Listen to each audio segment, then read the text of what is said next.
ever notice someone checking out your child? When my daughter and I moved to a new state, she started having to take the bus to school. Everything was normal, but after a few weeks, she told me an old man started standing and waiting by her bus stop, almost always having candy for them. This immediately set off red flags in my head. I started walking her there, and she was right. He'd stand and watch them before they got on the bus and bring them strawberry candy. I used to eat that same candy as a kid. I made sure to check every single one before my daughter ate any, and every time there wasn't anything wrong with it, so I just assumed he was harmless. I told a few other parents about it, and they immediately started to seem really creeped out. Eventually, someone ended up calling the police, asking them to make him stop. Apparently, they showed up at his house, but he argued that he was just trying to keep them safe. When he stopped showing up in the morning, my daughter started telling me she missed him. I didn't think anything of it until I saw his obituary a year later, and my heart broke. His name was Mr. Chen, and he had a daughter who died at a bus stop when she was 9. She had walked out into the road and was hit by a distracted driver. Every morning, he'd come and hand out his daughter's favorite candy just to keep them away from the road. All he wanted to do was make sure none of us had to go through the same pain he did. That obituary hit me like a freight train. I sat in my car outside the grocery store where I'd picked up the local paper, staring at Mr. Chen's photo, a kind-faced man in his 70s with gentle eyes behind wire-rimmed glasses. The article mentioned he'd been a retired engineer, widowed for 15 years, and that his daughter Lily had been his whole world after his wife passed from cancer. The accident happened on a rainy Tuesday morning in 2019. Lily had dropped her backpack and chased it into the street without looking. I drove home in a daze, that newspaper folded on my passenger seat like evidence of my own stupidity. Emma was at school, and the empty house felt suffocating. I kept thinking about all those mornings, how Mr. Chen would arrive precisely at 7:45, always carrying that small paper bag of strawberry candies, how he'd position himself between the kids and the curb, never pushy, just quietly present, how his face would light up when the children smiled and thanked him, and we'd called the cops on him. The guilt was crushing.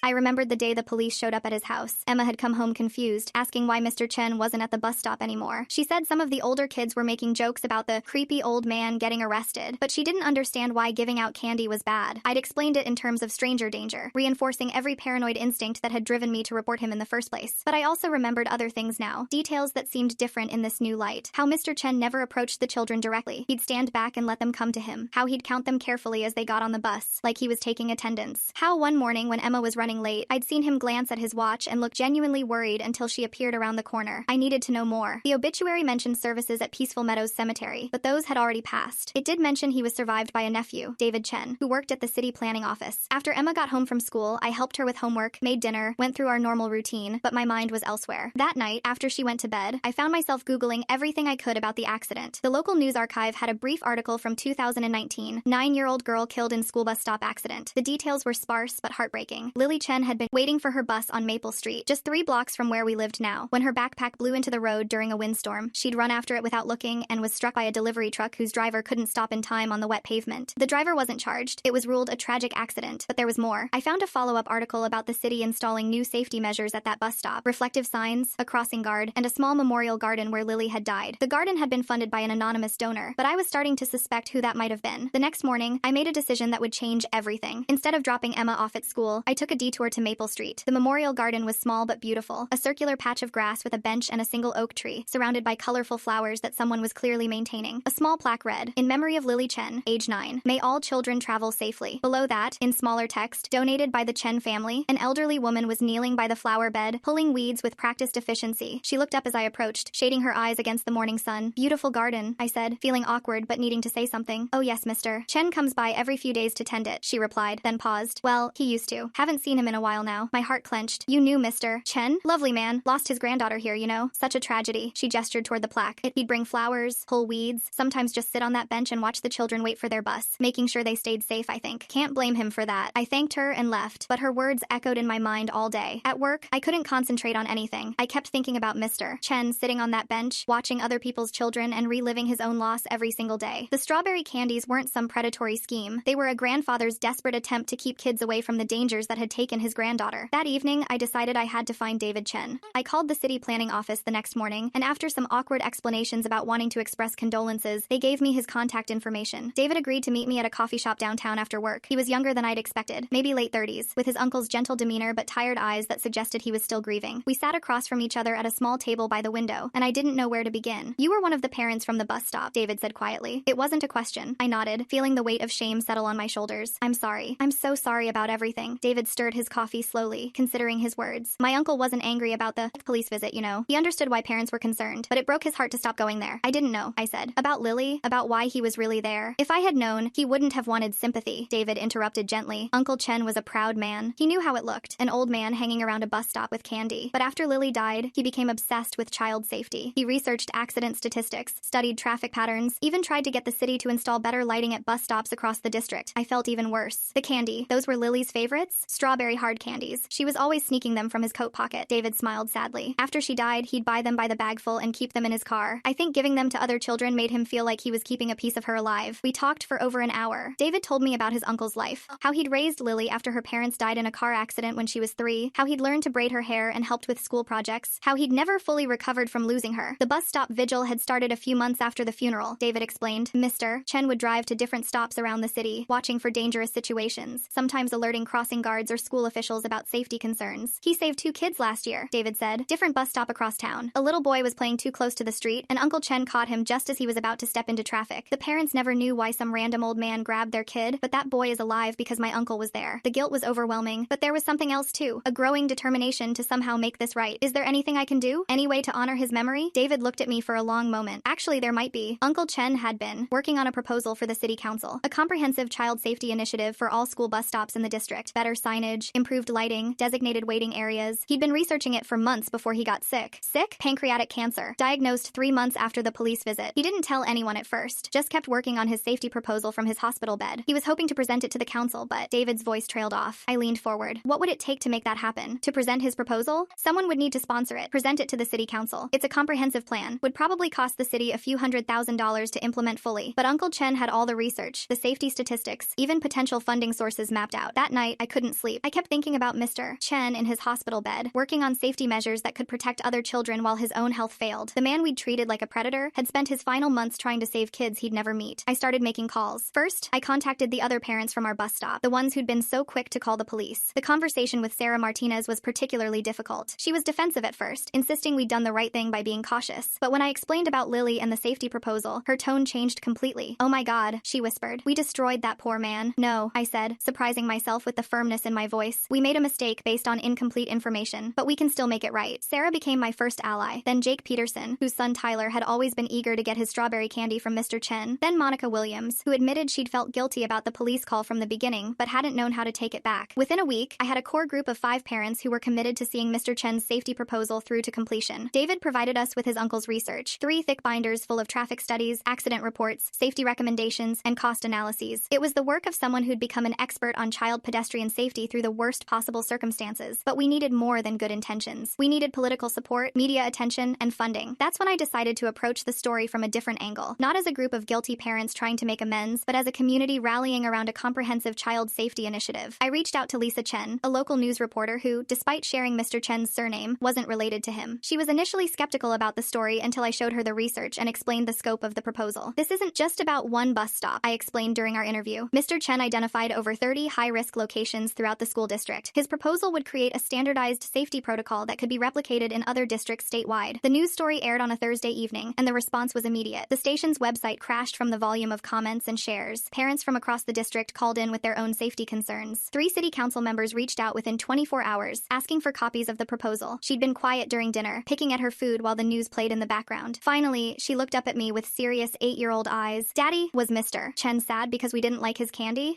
I turned off the television and sat beside her. No, sweetheart, Mr. Chen was sad because he lost someone very special to him, but he wasn't angry at us. He understood why we were worried. I miss him, she said quietly. He always smiled when I said thank you for the candy. That weekend, Emma and I went to visit Lily's memorial garden. Emma brought a small bouquet of strawberry-scented flowers she'd picked out at the grocery store. We sat on the bench where Mr. Chen used to sit, and I tried to see the bus stop through his eyes. Children gathering near a busy street, backpacks and lunchboxes scattered around, little legs that might chase after something without thinking about traffic. Can we come back next week? Emma asked as we prepared to leave. Of course. Maybe we can help take care of the flowers like Mr. Chen did. The city council meeting was scheduled for the following Tuesday. In the week leading up to it, our parent group had grown to over 50 families. David Chen would present his uncle's proposal, with statements of support from parents, school administrators, and local safety advocates. The estimated cost had come down significantly after the city's traffic engineer identified federal grant opportunities that could cover nearly 60% of the implementation costs. Monica Williams had created a petition that garnered over 3,000 signatures in 5 days. Jake Peterson, who worked in marketing, had designed professional-looking informational materials, Sarah Martinez had reached out to the State Department of Transportation, which expressed interest in using our district as a pilot program for similar initiatives statewide. I found myself becoming the de facto coordinator for the effort, spending evenings on conference calls with council members, mornings reviewing safety protocols with school district officials, and weekends visiting bus stops to document safety concerns. It was consuming my life, but it also felt like the most important work I'd ever done. The night before the council meeting, I received an unexpected phone call from David Chen. Uncle Chen would be amazed by what you've accomplished. This is so much bigger than anything he imagined when he was putting together his research. He did all the hard work, I replied. We're just finishing what he started. No, you're doing something more than that. You're creating the community support he never had. Uncle Chen was always a solitary person. After Lily died, he became even more isolated. He had all these ideas for keeping children safe, but he didn't know how to build the political momentum to make them reality. You've done that. There was a pause. Then David continued. I found something in his papers that I think you should see. A journal entry from a few weeks before he died. He wrote about the parents from your bus stop, about how he didn't blame you for calling the police. He said he hoped someday you'd understand why he was there, and maybe find a way to keep other children safe. I felt tears prick my eyes. He wasn't angry. He was heartbroken but not angry. Uncle Chen understood fear. He'd lived with it every day since Lily's accident. He knew that parents have to protect their children, even if it means making mistakes sometimes. The council meeting was standing room only. Local news crews had set up cameras, and I recognized many faces from our growing parent network scattered throughout the audience. David Chen looked nervous but determined as he approached the podium with his uncle's research binders. Members of the council, he began, I'm here to present the Chen Child Safety Initiative, a comprehensive proposal developed by my uncle, Mr. Chen Wei, who passed away 3 months ago. For the next 20 minutes, David outlined the proposal with impressive clarity. Standardized waiting areas at every bus stop, improved lighting and signage, regular safety inspections, a district-wide education program for children about pedestrian safety, emergency contact protocols for bus drivers. It was thorough, well-researched, and surprisingly affordable given the scope. When David finished, several parents stood to speak in support. Sarah Martinez talked about how the initiative would benefit all children in the district, not just those at high-risk stops. Jake Peterson presented the petition signatures and explained the broader community support. Monica Williams discussed the potential for replication in other school districts. Then it was my turn. I walked to the podium feeling the weight of everything that had led to this moment. The guilt, the revelation, the growing determination to honor Mr. Chen's memory properly. I looked out at the packed room and saw Emma sitting in the front row with my mother, who'd driven down to help with childcare during the meeting. My name is Michael Thompson, I began. My daughter Emma and I live on Oakwood Street, and she takes the bus from stop 17. 3 months ago, I was one of the parents who called the police about Mr. Chen. A murmur rippled through the audience. I debated whether to include this detail, but David had encouraged me to be honest about our journey. I thought I was protecting my child from a stranger who might mean her harm. I was wrong, but I wasn't wrong to want to keep Emma safe. Mr. Chen understood that. He understood because he'd lost his own granddaughter to a traffic accident, and he knew the fear that every parent carries. I paused, gathering my thoughts. This proposal isn't about guilt or making amends. It's about taking the research and passion of a man who dedicated his final years to child safety and turning it into real protection for our community's children. Mr. Chen identified 37 bus stops in our district with significant safety concerns. His proposal addresses every single one of them. I gestured toward David. The research is solid. The funding is available. The community support is overwhelming. The question isn't whether we can afford to implement the Chen Child Safety Initiative. It's whether we can afford not to. The council voted unanimously to approve the proposal for implementation, with a timeline for the first phase of improvements to begin within 60 days. The room erupted in applause, and I felt a mixture of relief, pride, and lingering sadness that Mr. Chen wasn't there to see his work validated. After the meeting, as people were filtering out, an elderly woman approached me. She looked familiar, and after a moment I recognized her as the woman I'd met tending Lily's memorial garden. You're the young man who asked about Mr. Chen, she said with a smile. Yes, Mrs. Patterson. I live next to the memorial garden. She patted my arm gently. I wanted you to know, Mr. Chen would be very proud of what happened here tonight. Did you know him well? Well enough. He used to stop by my house sometimes after tending the garden. We'd sit on my porch and talk about the neighborhood, about keeping children safe. He mentioned the parents who'd called the police, said he hoped they'd understand someday that he was trying to help, not harm. Mrs. Patterson reached into her purse and pulled out a small paper bag. He left this in my mailbox the day before he went into the hospital for the last time, said to give it to someone who might carry on his work. She handed me the bag with a meaningful look. Inside were strawberry hard candies, probably 50 of them, individually wrapped in crinkly cellophane. There was also a note written in careful handwriting. For the children at the bus stops, keep them safe. Chen Wei. I looked up to find Emma standing beside me, having escaped my mother's supervision to see what was happening. Are those Mr. Chen's candies? She asked, recognizing the familiar strawberry scent. Yes, they are. She looked thoughtful for a moment. Can we give them to the kids at our bus stop tomorrow? I think Mr. Chen would want us to. The next morning, Emma and I arrived at the bus stop a few minutes early. Word about the council meeting had spread quickly through the parent network, and several other families were already there. I felt nervous as I pulled out the paper bag, wondering if this was appropriate or if it might seem strange. But Emma took the initiative, walking up to Tyler Peterson and offering him a candy. These were Mr. Chen's, she said simply. He wanted kids to have them. Soon all the children had strawberry candies, and several parents were asking questions about Mr. Chen and the safety initiative. I found myself telling Lily's story, not the tragic details, but the love behind it. How her grandfather had spent his final years trying to protect other children because he couldn't protect her. As the bus arrived, I watched the kids line up safely behind the newly installed temporary barrier that was part of the initiative's first phase of improvements. They were chattering excitedly about the candies, about the safety improvements they'd been hearing their parents discuss, about how they were going to help take care of the memorial garden on weekends. "Daddy," Emma said as she climbed onto the bus, "I think Mr. Chen is happy now." I thought about that comment all day. That evening, I found myself driving to the memorial garden with a watering can and some plant food I'd picked up at the hardware store. Mrs. Patterson was already there, pulling weeds with her usual efficiency. "Thought you might show up," she said with a knowing smile. Mr. Chen used to come by about this time of day. We worked together in comfortable silence for a while, tending the flowers and tidying the small space. As the sun began to set, I sat on the bench where Mr. Chen used to sit, watching the empty street where his granddaughter had died and where he'd spent so many mornings keeping other children safe. My phone buzzed with a text from David Chen. "Uncle's safety proposal approved for statewide pilot program. Department of Transportation wants to meet next week." Another text followed immediately. He would be so proud. Over the following months, I became deeply involved in implementing the safety initiative. It was more complex than anyone had anticipated, coordinating with multiple city departments, school district officials, state transportation authorities, and contractor teams. But it was also more rewarding than I'd expected. The first phase of improvements was completed just before the start of the new school year. Every high-priority bus stop in the district now had proper lighting, clear sight lines, designated waiting areas, and improved signage. The second phase would add crossing guards at the most dangerous locations, while the third phase focused on education programs and emergency protocols. Emma started 4th grade that fall, and the transformation at her bus stop was remarkable. The temporary barrier had been replaced with an attractive low fence that guided children away from the street while they waited. Solar-powered LED strips provided bright lighting during early morning pickup times. A small weather shelter protected kids during rain or snow. But the most significant change was in the community itself. Parents who had never spoken before were now coordinating carpools, organizing safety patrols, and advocating for improvements at stops throughout the district. The Chen Child Safety Initiative had become more than just infrastructure improvements. It had created a network of adults committed to protecting all the community's children. I continued to visit Lily's memorial garden regularly, sometimes with Emma, sometimes alone.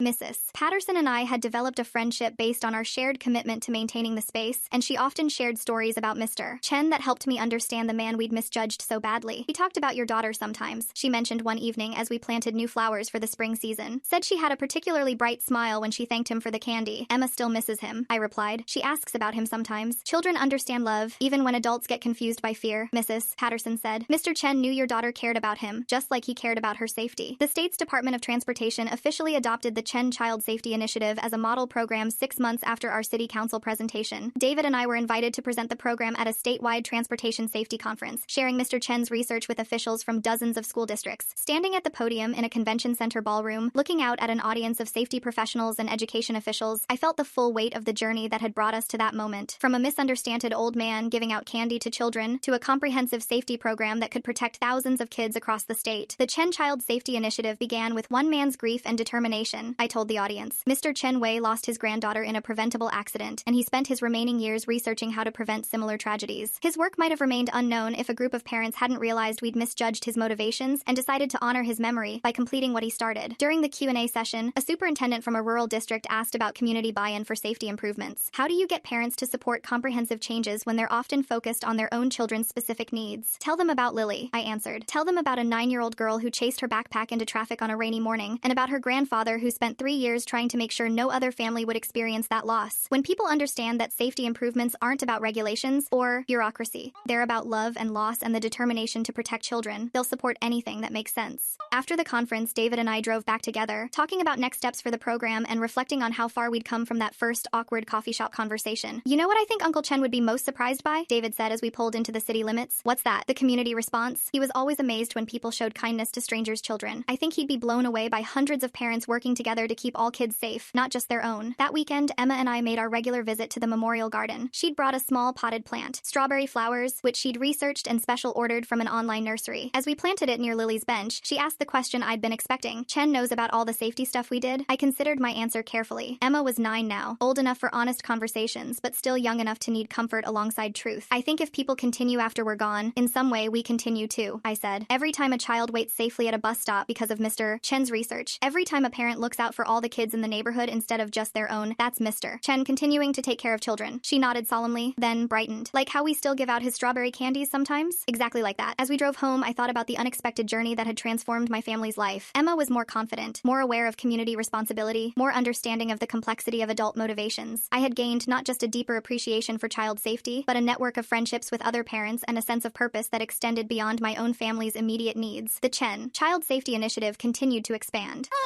By its second anniversary, it had been implemented in over 40 school districts across 3 states. The Federal Department of Transportation had provided funding for a comprehensive study of its effectiveness, and early results suggested significant reductions in pedestrian accidents involving school-aged children. David had left his job at the city planning office to work full-time for a nonprofit organization dedicated to expanding the program nationally. He'd become a nationally recognized expert on school transportation safety, speaking at conferences and consulting with education departments across the country. But for me, the most meaningful moments remained small and local. When Emma started middle school and no longer needed to take the elementary bus, she volunteered to help with safety patrol at her old bus stop. When new families moved into the neighborhood, parents would tell them the story of Mr. Chen and the candies, ensuring that his motivation and sacrifice weren't forgotten. One morning, almost 3 years after that first council meeting, I was running late for work and drove past Emma's old bus stop. A new family had moved in across the street. Young parents with a kindergarten-aged daughter who was just starting to ride the bus. The little girl was standing slightly too close to the curb, distracted by something in her backpack. Without thinking, I pulled over and approached the group of parents waiting with their children. "Excuse me," I said to the new mother. "I don't think we've met. I'm Mike Thompson. My daughter used to take this bus." She introduced herself as Jessica Chen, no relation to Mr. Chen, despite sharing the surname, and we chatted briefly about the neighborhood and the school. As we talked, I gently guided her daughter back from the curb edge, positioning myself between the children and the street without making it obvious or frightening. When the bus arrived and the children climbed aboard safely, Jessica thanked me for the information about the school and neighborhood. "One more thing," I said, reaching into my car and pulling out a small paper bag I'd started keeping there. "These are strawberry candies. There's a tradition at this bus stop. The kids share them sometimes. Your daughter might enjoy having a few for her classmates." Jessica accepted the bag with a puzzled but grateful smile. As I drove away, I caught sight of her in my rearview mirror, looking at the candies thoughtfully while her daughter waved from the bus window. That evening, Emma called from her friend's house where she was working on a school project. "Dad, weird question. Did you give candy to some kindergartner's mom at my old bus stop today? How did you hear about that? Sarah's little brother rides that bus now, and he said some new girl had strawberry candies for everyone and told them it was a tradition from some old man who used to take care of kids at bus stops." I smiled, thinking about how stories transform as they pass from child to child, generation to generation. "What do you think about that?" "I think Mr. Chen would like that. His tradition is still happening, even if people don't remember all the details exactly right." Later that night, as I was reviewing the latest safety statistics from districts implementing the Chen initiative, Emma appeared in my office doorway. "I've been thinking about something," she said, settling into the chair across from my desk. "Remember how you used to worry about Mr. Chen when I was little?" "I remember being concerned, yes. And you were wrong about why he was there, but you were right to want to keep me safe." I nodded, curious where she was heading with this. "I think maybe that's what being a grown-up is like. You have to make decisions when you don't have all the information, and sometimes you're wrong, but you can still fix things if you figure out the truth later." Looking at my daughter, now almost 12, thoughtful and articulate beyond her years, I realized she'd learned something from our experience with Mr. Chen that I was still processing myself. The complexity of adult decision-making, the importance of remaining open to new information, the possibility of redemption even after serious mistakes. "That's very wise," I told her. "I learned it from you and Mr. Chen," she replied. "He made mistakes too. He should have introduced himself to the parents, explained why he was there. But he was trying to do something good, just like you were trying to protect me." The next morning, I found myself at the memorial garden earlier than usual, sitting on Lily's bench as the sun rose over the neighborhood. Mrs. Patterson appeared a few minutes later, as I'd somehow known she would. "You're here early," she observed, settling beside me on the bench. "Thinking about mistakes and redemption," I replied. "Emma said something last night that got me reflecting on everything that's happened." "What's that?" she said. "Adults have to make decisions without complete information. And sometimes we're wrong, but we can fix things if we learn the truth later." I paused, watching a school bus round the corner in the distance. "I keep wondering if Mr. Chen felt that way about not introducing himself to us, not explaining why he was there." Mrs. Patterson was quiet for a moment. "You know, he did try once. About a week before you called the police. He knocked on your door one evening, but no one answered. He left a note." I turned to stare at her. "A note? I never got any note. It blew away before you got home, I think. Windy day. I saw him put it in your doorframe and then saw it scattered across the street later that evening." She smiled sadly. "He was a proud man, but he was also shy. That one attempt at reaching out took a lot of courage."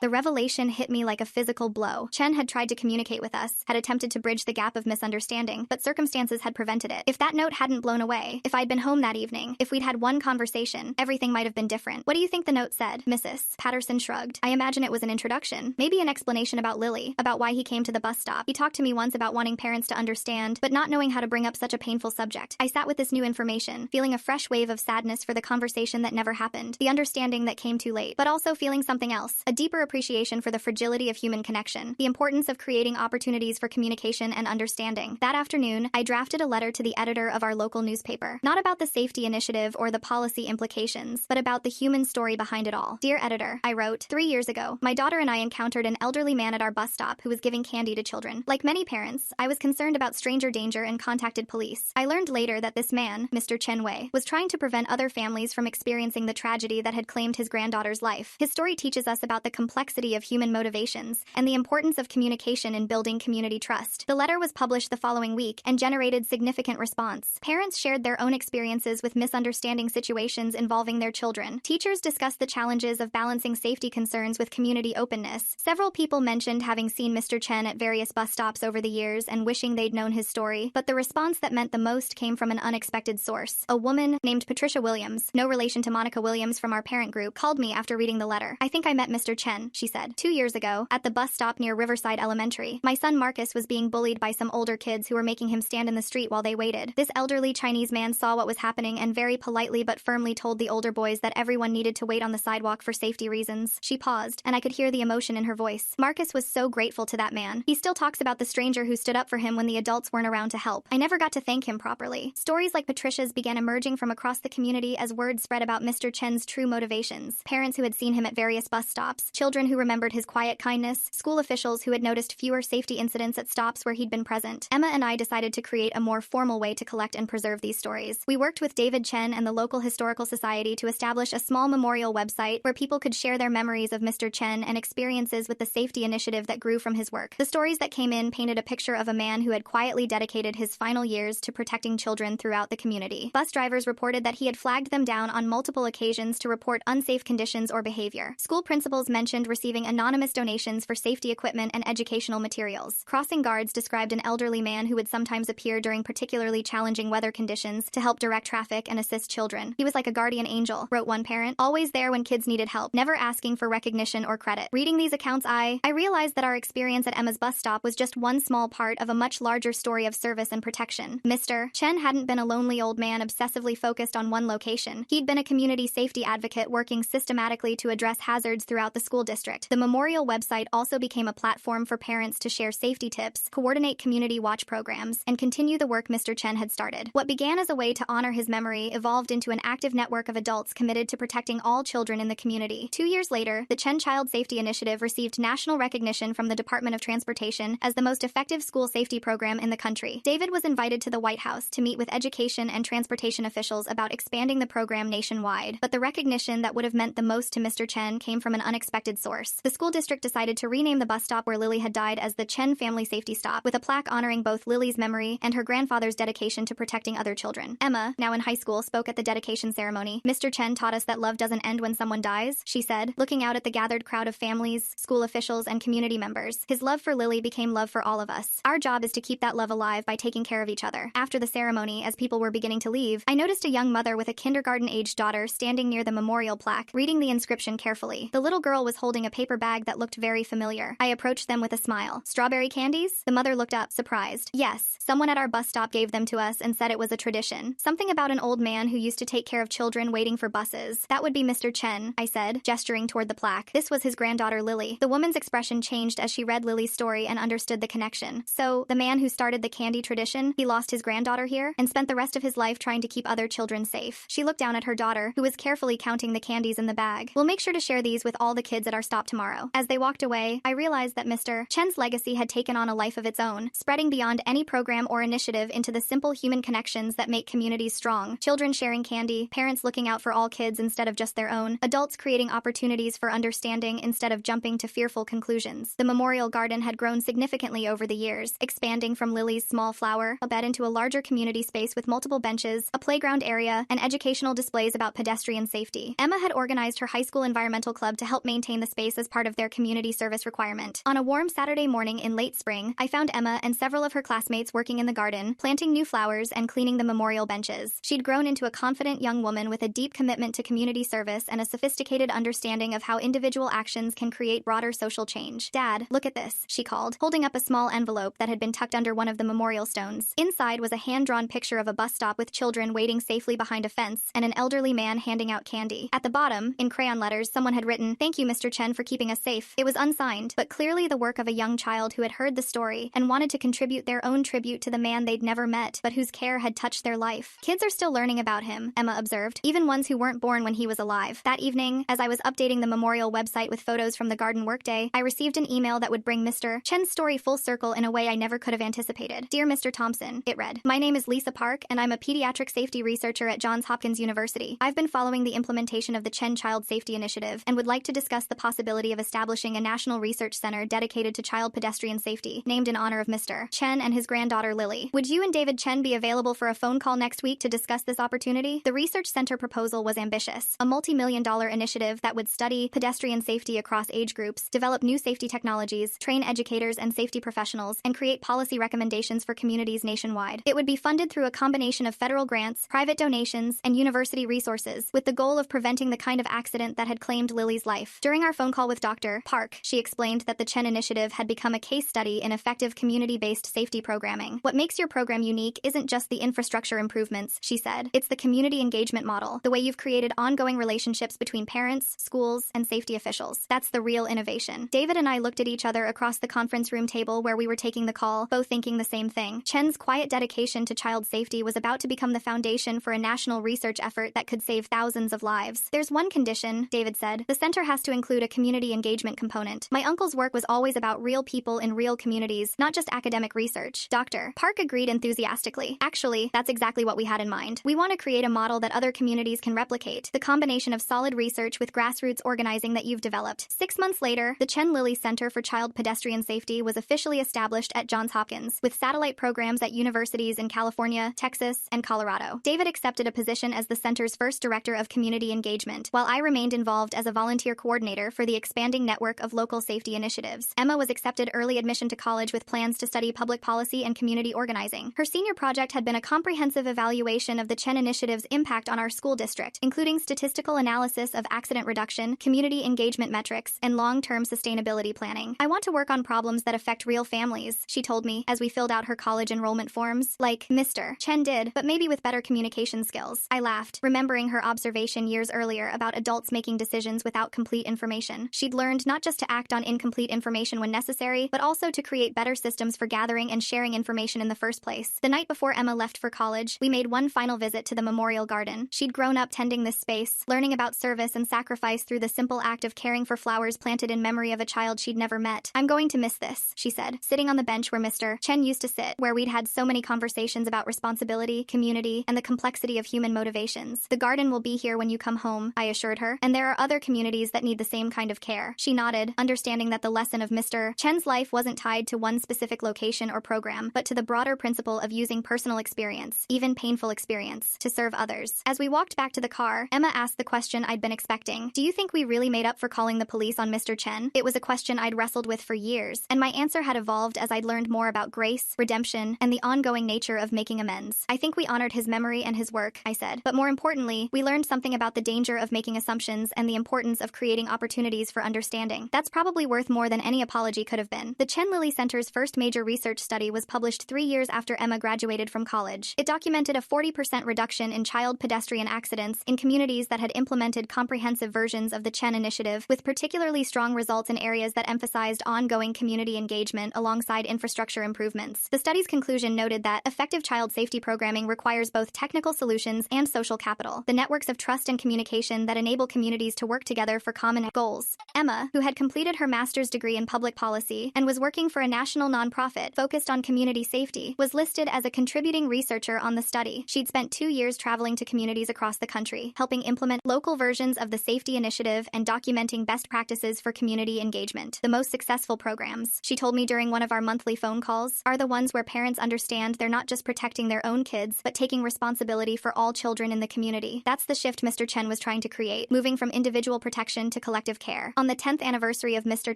Chen's death, the city held a celebration of the safety initiative at the renovated Memorial Garden. Hundreds of families attended, including many who had benefited from the program's expansion to dozens of schools throughout the region. David Chen, now a nationally recognized expert on community-based safety programming, spoke about his uncle's legacy. Mr. Chen believed that every child deserved to travel safely to school, regardless of whether their parents knew how to advocate for them or had resources to address safety concerns. The initiative that bears his name has protected thousands of children, but more importantly, it has created communities where adults take responsibility for all children, not just their own. I was invited to speak as well, representing the parent perspective on the program's development. Standing at the podium, looking out at families who had gathered to celebrate a program born from tragedy and misunderstanding, I felt the full weight of the journey that had brought us to this moment. 10 years ago, my daughter Emma and I encountered Mr. Chen at our bus stop, I began. We misunderstood his motivations and made a mistake that we'll always regret. But Mr. Chen's response to that mistake, and this community's response to learning the truth, teaches us something important about redemption and the possibility of creating good outcomes even from painful beginnings. After the ceremony, as families were exploring the expanded garden and children were playing on the new safety-themed playground equipment, equipment, I found myself in conversation with a young father whose son had just started kindergarten. I heard you speak at the high school last year, he said, about creating community connections and not being afraid to talk to other parents about safety concerns. My wife and I have been trying to organize a neighborhood watch program based on what you said. It struck me that Mr. Chen's legacy had evolved far beyond bus stop safety into a broader model for community engagement and mutual care. Parents who had never met were coordinating to address local safety concerns. Neighborhood groups were forming to advocate for better lighting, traffic control, and youth programming.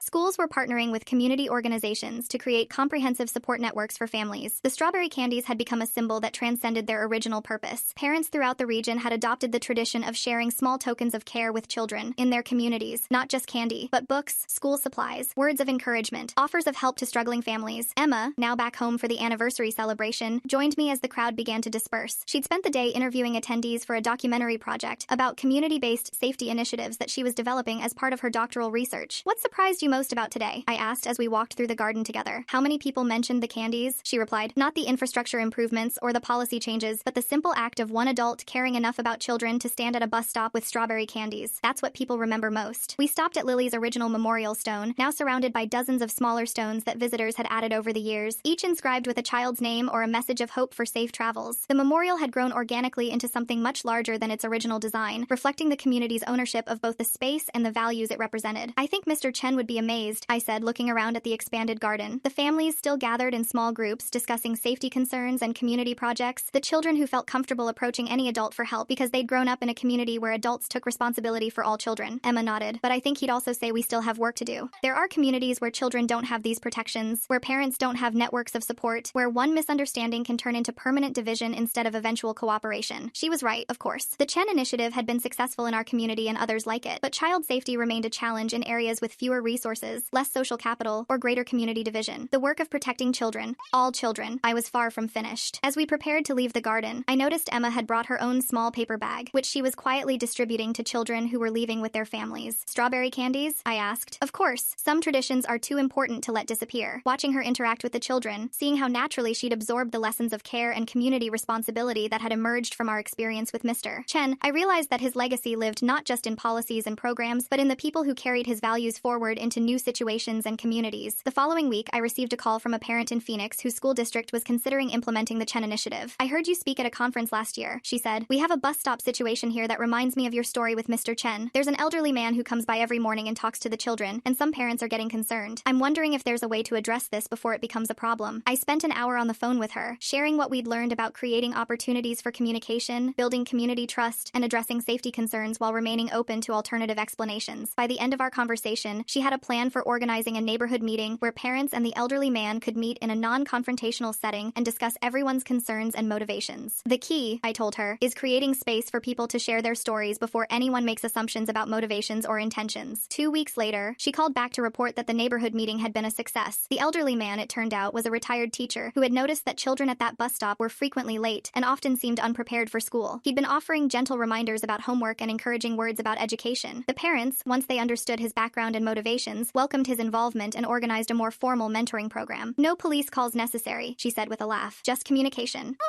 Stories like this became increasingly common as awareness of the Chen initiative spread. Communities were learning to approach uncertainty and unfamiliar behavior with curiosity rather than fear, creating opportunities for understanding rather than jumping to protective conclusions. Emma's documentary project evolved into her doctoral dissertation, which examined how communities can build systems for addressing safety concerns while maintaining openness to diverse forms of adult-child interaction. She interviewed families from dozens of communities that had implemented versions of the Chen initiative, documenting both successes and challenges. Interesting finding, she told me as she prepared to defend her dissertation, is that communities with strong safety programs also tend to have higher levels of social trust overall. People who work together to protect children end up working together on other issues too: education, economic development, environmental concerns. The Chen Lilly Center had documented similar findings in their national research. Communities that had implemented comprehensive child safety initiatives showed measurable improvements in civic engagement, neighbor-to-neighbor support networks, and collaborative problem-solving on a wide range of issues. Mr. Chen's work created more than safer bus stops, David Chen observed in his remarks at Emma's dissertation defense. which I attended via video conference. It created a model for how communities can address any challenge that requires collective action by combining individual expertise with community engagement, technical solutions with social capital. After Emma completed her doctorate, she accepted a position at a university research center focused on community development and public safety. Her first major project involved working with indigenous communities to develop culturally appropriate versions of community-based safety programming. Chen, she explained to me during one of our regular calls, someone who cares deeply about children's welfare, someone whose methods might be misunderstood by others, someone whose knowledge and dedication could benefit everyone if we create the right opportunities for connection and understanding. On the 15th anniversary of Mr. Sight Chen's death, I found myself back at the memorial garden, but this time I wasn't alone. Mrs. Patterson, now in her 80s but still energetic, was there with her great-granddaughter. David Chen had driven up from the university, where he now directed a national training program for community safety organizers. Emma had flown in from her current research project in Alaska. Most significantly, over a dozen families were present whose children had been protected by various versions of the Chen initiative, some from our original community, others from the dozens of locations where the program had been implemented over the years. I keep thinking about the note that blew away, I mentioned to Mrs. Patterson as we sat together on one of the memorial benches. The one Mr. Chen left in your door? What do you think would have happened if I'd gotten that note? If we'd had a conversation instead of calling the police? Mrs. Patterson considered the question carefully. I think you would have understood each other sooner, and that would have been a good thing. But I'm not sure all these other families would have been helped. She gestured toward the expanded garden, the safety improvements visible at the nearby bus stop, the gathering of people who had traveled from distant communities to honor Mr. Chen's memory. Sometimes, she continued, the path to understanding has to go through misunderstanding first. The important thing is what people do when they learn the truth. Emma approached us, having finished her conversation with several parents about expanding the initiative to rural communities. Are you ready for the memorial service? She asked. We gathered in a circle around Lily's original memorial stone. David read a brief statement about his uncle's life and values. Several parents shared stories about how the safety initiative had protected their children or strengthened their communities. A group of high school students who maintained the garden as part of their service learning program led a moment of silence for all children who had been lost to preventable accidents. Then Emma stepped forward with a familiar paper bag. 15 years ago, Mr. Chen stood at bus stops throughout our community, offering strawberry candies to children and keeping them safe, she said. Today, we continue that tradition. Not just the candies, but the caring. Not just the individual kindness, but the community commitment to protecting all children. She began distributing candies to the children present, but also to the adults. A reminder that we all had roles to play in keeping communities safe and connected. As people began to leave, I noticed something that would have made Mr. Chen particularly happy. The children from different families were naturally grouping together, sharing candies and playing games, while their parents continued conversations about community safety, youth programming, and mutual support. A 5-year-old girl approached me with solemn eyes. Are you the man who called the police on Mr. Chen? Her directness surprised me, but I knelt down to her level. Yes, I am. I made a mistake because I didn't understand why he was there. She nodded seriously. My mom says you fixed it though. You made the bus stop safer. A lot of people work together to make things safer. Mr. Chen did most of the work. But you helped when you learned the truth? Yes, we tried to help when we learned the truth. She smiled and handed me one of her strawberry candies. My mom says that's what grown-ups do. Fix mistakes when they figure out what really happened. Walking back to my car after the memorial service, I reflected on that little girl's simple summary of adult responsibility. Fix mistakes when you figure out what really happened. Chen and a useful guide for future situations where assumptions, fear, and incomplete information might lead to misunderstanding. The Chen initiative continued to expand, with new communities implementing versions of the program each year. The National Research Center had documented its effectiveness in preventing accidents, building community connections, and creating models for collaborative problem-solving. Emma's work had contributed to policy recommendations that were being considered by federal education and transportation departments. But the most meaningful legacy remained local and personal. The networks of adults who had learned to take responsibility for all children in their communities, the traditions of kindness that were being passed from generation to generation, the understanding that individual actions could create lasting change when supported by community commitment. That evening, I stopped by Emma's old bus stop on my way home. The infrastructure improvements were still in excellent condition 15 years later. The safety protocols were functioning smoothly, and a new generation of children was growing up with the expectation that adults in their community cared about their welfare and safety. A paper bag of strawberry candies sat on the memorial bench that had been added to the bus stop in Mr. Chen's honor. A note attached read, "For anyone who needs a reminder that someone cares about your safe." As I took one of the candies and left the bag for the next person who might need that reminder. As I drove home, I thought about Mr. Chen's legacy, not just the safety improvements and policy changes, but the simple human truth that caring for children requires both individual kindness and collective commitment. The strawberry candy dissolved slowly in my mouth, sweet and familiar, carrying with it the memory of a man I'd never properly met, but whose influence had shaped my family's life in profound ways. Emma was right. Some traditions are too important to let disappear. 6 months later, I received a call that brought Mr. Chen's story full circle in the most unexpected way. A social worker from the State Child Protective Services office was trying to locate me regarding a case involving an elderly man who had been reported for suspicious behavior around school children. The man's name is Robert Kim, she explained. He's been coming to various bus stops in the county, offering snacks to children and talking to them about school safety. Several parents have filed complaints and there's going to be a hearing next week. Mr. Kim mentioned your name and said you might be willing to speak on his behalf. I had never heard of Robert Kim, but the situation sounded achingly familiar. Did he explain why he mentioned me specifically? He said he'd heard about something called the Chen Initiative, and that you might understand what he was trying to do. The hearing was scheduled for the following Tuesday. I spent the weekend researching Robert Kim's background and the specific complaints that had been filed against him. What I learned was a story that paralleled Mr. Chen's in heartbreaking detail. Robert Kim was a 73-year-old retired postal worker whose 8-year-old grandson had been killed in a school bus accident 2 years earlier. The boy had been struck by a car while crossing the street to board his bus, a preventable accident that occurred because the bus stop lacked proper safety signage and the street design encouraged speeding. Since his grandson's death, Mr. Kim had been visiting bus stops throughout the county, observing safety conditions and trying to alert children to potential dangers. He'd been offering granola bars and juice boxes to kids who appeared to be waiting alone, worried about children who might be inadequately supervised or prepared for their school day. The complaints against him followed a predictable pattern. Parents who saw an elderly Korean man approaching their children with food and conversation, adults who interpreted his broken English and cultural differences as threatening rather than caring, a community response based on fear rather than understanding. The parallels to our experience with Mr. Chen were so precise that I felt like I was living through the same story 15 years later, but this time with the opportunity to intervene before misunderstanding hardened into permanent division. I called David Chen immediately. "We have another Mr. Chen situation," I told him, explaining the details of Robert Kim's case. "What do you want to do?" David asked. "Everything we should have done the first time, but didn't know how to do yet." The hearing was held in a small conference room at the County Social Services Building. Robert Kim sat at a table with a legal aid attorney who looked overwhelmed by the complexity of the case. The parents who had filed complaints sat on the opposite side of the room, their body language radiating suspicion and protectiveness. I arrived with David Chen, Dr. Park from the Johns Hopkins Research Center, who had flown in specifically for this hearing, and Emma, who had taken emergency leave from her current research project. We'd also brought materials documenting the Chen Initiative, research on community-based safety programming, and testimonials from dozens of families whose children had been protected by similar programs. The social worker who chaired the hearing looked surprised by our presence. "Mr. Thompson, you're here to support Mr. Kim?" "I'm here to prevent a tragedy," I replied. "Not the tragedy of child endangerment. There's no evidence that Mr. Kim poses any threat to children. I'm here to prevent the tragedy of a community rejecting someone who's trying to help based on misunderstanding and fear." For the next 2 hours, we presented Mr. Kim's story alongside Mr. Chen's story, documenting the parallels and explaining how communities could address legitimate safety concerns while remaining open to unconventional forms of care and protection. David Chen spoke about his uncle's experience with police investigation and community rejection, and how that rejection had isolated a man who could have been a valuable resource for child safety if properly supported and understood. Dr. Park presented research on the effectiveness of informal community safety networks, including the role that caring adults can play in protecting children who might otherwise lack adequate supervision or support. Emma shared findings from her doctoral research about cultural differences in adult-child interactions and the importance of creating opportunities for cross-cultural understanding rather than defaulting to suspicion. But the most powerful moment came when Robert Kim himself was allowed to speak. In heavily accented but clear English, he told the room about his grandson Timothy, about the preventable accident that had claimed his life, about the guilt and determination that drove him to spend his mornings watching other people's children wait for buses. "I'm not trying to hurt kids," he said, his voice breaking slightly. "I'm trying to keep them safe. My Timothy, he died because no one was watching, no one was caring. I don't want other grandparents to lose grandchildren like I did." The room was completely silent when he finished speaking. Several of the parents who had filed complaints were visibly moved, and I could see the shift in their understanding that we'd experienced 15 years earlier when we learned the truth about Mr. Chen. The social worker made her decision quickly. Kim's activities, but with a recommendation that the community work together to create a more formal framework for his safety advocacy that would address parents' concerns while supporting his goals. After the hearing, the parents who had initially filed complaints approached Mr. Kim with apologies and offers to collaborate on improving safety conditions at their children's bus stops. Within an hour, what had begun as a child protection investigation had transformed into an impromptu community organizing meeting. 3 months later, Robert Kim was serving as the coordinator for the county's first comprehensive implementation of the Chen Initiative. His cultural background and language skills had made him particularly effective at reaching immigrant families who had previously been disconnected from school safety programming. His personal experience with loss had given him credibility with other parents who had concerns about their children's welfare. The success of Mr. Kim's integration into the community safety network became a case study that Emma included in her postdoctoral research on preventing misunderstandings in diverse communities. She identified several key factors that had made the difference: early intervention before positions hardened into permanent division, the presence of advocates who could translate between different perspectives, and the availability of concrete alternatives that addressed everyone's legitimate concerns. The most important factor, she noted in her research publication, was the community's willingness to consider that their initial interpretation might be incorrect, and to remain open to alternative explanations that were more consistent with the evidence. On a warm Saturday morning, 2 years after Robert Kim's hearing, I found myself at a new memorial garden, this one dedicated to Timothy Kim and located near the bus stop where he had died. Robert Kim had created the garden with help from volunteers throughout the county, and it had become a gathering place for families interested in community safety initiatives. Emma was there with her 18-month-old daughter Lucy, my first grandchild. David Chen was present with his teenage teenage son, who was working on an Eagle Scout project related to pedestrian safety. Robert Kim moved through the crowd with quiet dignity, accepting thanks from parents whose children had benefited from his safety advocacy. Watching Lucy toddle around the garden under Emma's careful supervision, I thought about the world she would grow up in, a world where adults had learned to balance protection with openness, where communities had systems for addressing safety concerns without defaulting to fear and exclusion. What are you thinking about, Grandpa Mike? Emma asked, settling beside me on one of the garden benches. I replied. And how much we've learned about taking care of each other. Lucy had discovered the small fountain at the center of the garden and was watching the water with fascination. Several other children had joined her, and they were playing peacefully while their parents talked nearby, a scene that would have been impossible without the trust and community connections that had grown from our work on the Chen initiative. Do you ever wonder what would have happened if you'd never called the police on Mr. Chen? Emma asked. It was a question I'd considered many times over the years. Sometimes I think we would have had an easier path to understanding, but then I look at everything that grew out of that mistake. The safety improvements, the community connections, the research, the policy changes, the families that have been helped across the country. Maybe we needed to go through the difficulty to learn what we learned. Emma nodded thoughtfully. I think Mr. Chen would say that mistakes become tragedies only when people refuse to learn from them or make amends. As the gathering began to wind down, Robert Kim approached us with a familiar paper bag. Strawberry candies for Lucy? He asked with a smile. I accepted the bag gratefully, thinking about the continuity of care that connected Mr. Chen to Robert Kim to all the adults who had learned to take responsibility for community children. Lucy was too young for hard candy, but she would grow up in a world where the tradition of caring had been preserved and strengthened. That evening, as Emma was putting Lucy to bed in the guest room of my house, I found myself on the back porch with David Chen, sharing a quiet beer and reflecting on the day. Your uncle would be amazed by all of this, I said, gesturing toward the county newsletter that featured a front-page article about the expansion of the Chen initiative to 12 new communities. I think he'd be most amazed by the community response, David replied. Uncle Chen was always surprised when people cared about children who weren't their own relatives. All of this collaborative work to keep kids safe, it would have given him tremendous hope. The next morning, I woke early and drove to the original memorial garden where it all began. Mrs. Patterson was there, as I'd somehow known she would be, tending the flowers with the same quiet dedication she'd shown for over 15 years. How was the dedication ceremony yesterday? She asked, looking up from her weeding. Beautiful. Robert Kim has created something really special. I settled onto the bench beside her. It made me think about Mr. Chen and what he would have thought about seeing his work continued by someone from a different culture, in a different community, but with the same heart. Mrs. Patterson smiled. Mr. Chen would have loved that. He used to talk about how caring for children was something that crossed all boundaries, cultural, linguistic, economic. He believed that love for children was the closest thing to a universal human value. As the sun rose higher, other visitors began arriving at the garden. A young mother with twin toddlers who played safely in the designated children's area while she read on one of the benches. An elderly man who came every Sunday to sit quietly near Lily's memorial stone. Not someone I recognized, but clearly someone for whom this space held meaning. A group of middle school students who were working on a community service project, carefully tending the newer sections of the garden. I realized that the memorial had become exactly what Mr. Chen would have wanted, not just a place to remember loss, but a place where ongoing care for children was demonstrated and celebrated. The garden itself was a living example of the community connections that made child safety possible. My phone buzzed with a text from Emma. Lucy's first word this morning was candy. I think she remembers yesterday's strawberry treats. She's going to carry on the tradition. I smiled, thinking about my granddaughter growing up with the assumption that adults in her community cared about her welfare, that safety was a shared responsibility, that kindness between strangers was normal and expected. The world Mr. Chen had envisioned, where children could trust the adults around them and adults took responsibility for all children, was becoming reality, one family and one community at a time. Before leaving the garden, I stopped at the small display case that housed some of Mr. Chen's original research materials and a collection of thank you notes from families whose children had been helped by various safety initiatives. A new addition caught my eye, a photo of Robert Kim with a group of children at his county's newest bus stop improvement project, all of them holding strawberry candies and smiling at the camera. Below the photo, someone had written, "The tradition continues, caring for all our children, one bus stop at a time." Driving home, I reflected on the 15-year journey from that first misunderstanding to this moment of expanded understanding and community connection. Mr. Chen's legacy lived not just in the policies and programs that bore his name, but in the simple recognition that caring for children required both individual commitment and collective action. The strawberry candies had become more than just a memorial tradition. They were a symbol of the sweetness that was possible when communities chose understanding over suspicion, connection over division, collaborative care over individual protection. At home, I found Lucy playing in the backyard under Emma's watchful eye, her laughter mixing with the sounds of children from the neighborhood who had gathered for an impromptu playdate. The parents sat in lawn chairs, talking easily about school schedules, summer plans, and community events, the kind of natural connection that had grown from years of working together on shared concerns. Emma looked up as I joined them. "Any insights from your morning reflection time?" "Just gratitude," I replied, settling into a chair where I could watch Lucy explore her world with the confidence that comes from knowing she's surrounded by adults who care about her safety and happiness. As the afternoon wore on, more neighbors drifted over, some to visit with Lucy, others to continue conversations about community projects, still others just to enjoy the informal gathering that had formed spontaneously. It struck me that this was exactly the kind of environment Mr. Chen had been trying to create. A community where adults naturally looked out for all children, where trust and connection were the default, where individual families were supported by broader networks of care. The sun was setting when Emma mentioned that she'd been offered a position directing a new national center for community-based child safety research. It would mean moving back here permanently, she said. Lucy could grow up in the community that taught us about taking care of each other. Looking at my granddaughter, now tired from a day of play and adventure, being gently shepherded toward bedtime by her mother and surrounded by neighbors who had become extended family, I thought about the cycles of care and protection that connected generations. Mr. Chen had lost his granddaughter, but had spent his remaining years working to protect other people's grandchildren. We had misunderstood his motivations, but had eventually learned to honor his commitment by expanding it into community-wide action. Now Emma was considering dedicating her career to ensuring that other communities could learn from our experience without having to repeat our mistakes. What do you think? Emma asked, bouncing Lucy gently as the little girl fought sleep. I think Mr. Chen would say that caring for children is work that needs to be passed from generation to generation, I replied, and I think Lucy deserves to grow up in a community that values that kind of work. That night, after Emma and Lucy had gone to bed, I sat in my study looking through the materials I'd collected over the years, documenting the Chen Initiative's development and expansion. Newspaper clippings, research reports, thank you letters, photos from dedication ceremonies, policy documents from communities across the country. But the item that meant the most was the simplest: a single strawberry candy that I'd saved from that very first bag Mrs. Patterson had given me 15 years earlier. The wrapper was faded. Now, the candy itself probably stale, but it represented everything we'd learned about the power of small acts of kindness to create lasting change.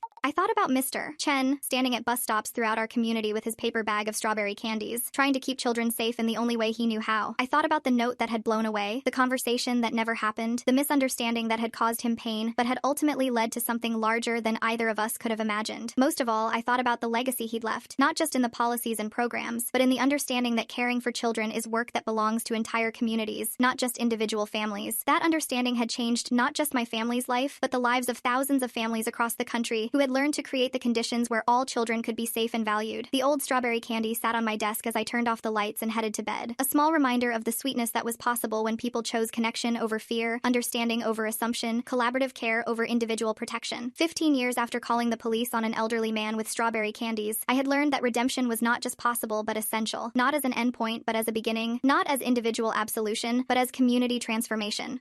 Mr. Chen's work was far from finished, but it was in good hands.